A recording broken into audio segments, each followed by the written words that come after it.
আশরাফ আলী থানভী রহমতুল্লাহ আলাইহি একটা মজার ঘটনা বলেছেন যে এক কুলি রেল স্টেশনে কুলিগিরি করে, আর এক লোক রেলগাড়ি দিয়ে তেলের এক মটকা নিয়ে আসছে। তো ওই লোকটা তেলের মটকা নেওয়ার জন্য একটা কুলি খুঁজতেছেন, খুঁজতে খুঁজতে ওই কুলিরে পাইলেন। তো দরদাম ঠিক করে উনি 2 পয়সার মাধ্যমে টাকা কইরা উনি ওই তেলের মটকা কুলির মাথায় দিলেন। কুলি মাথায় নিয়ে হাঁটতেছে ওই গন্তব্যস্থানে।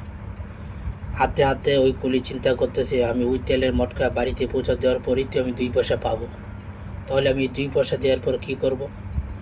অনেক চিন্তা ভাবনা করার পর স্থির করলো যে 2 পয়সা দিয়ে আমি একটা ডিম কিনবো। এই ডিম অন্য বাড়ির মুরগির নিচে দিয়ে আমি ডিম বাচ্চা ফোটাবো। এই বাচ্চা দিয়েও আরও মুরগি হবে, আরও মুরগি হবে, এইটা হতে হতে অনেক মুরগি হবে।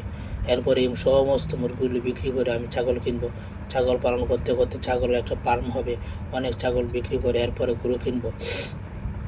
গরু পালন করতে করতে অনেক একটা ফার্ম হবে, এরপর গরুগুলো বিক্রি করে আমি একটা অনেক জমি জমা কিনবো। এরপর যখন জমি জমা কেনার পর আমি হব জমিদার সাহেব।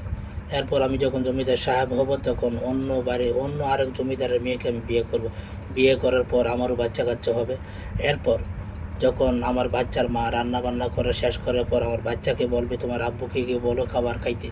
আমার বাচ্চা যখন এসে আমাকে বলবে যে আব্বু আম্মু বলছে খাবার রেডি, খাবার খাইতে, তখন আমি মান অভিমান করে মাথা লাড়িয়ে বলবো আমি খাইতাম না। এই কথা করার পর যখন মাথা লাড়া দিছে তখন ওই মটকা মাথা থেকে পড়ে টস করে সব তেল শেষ। তখন ওই মালিক এসে বললো, তুই কী করলি, আমার সব তেল নষ্ট করে দিলে। তখন ওই কুইলুই বললো, আপনার কি ক্ষতি হয়েছে, আপনার তো তেল গেছে, আমাদের পুরো জমিদারি চলে গেছে।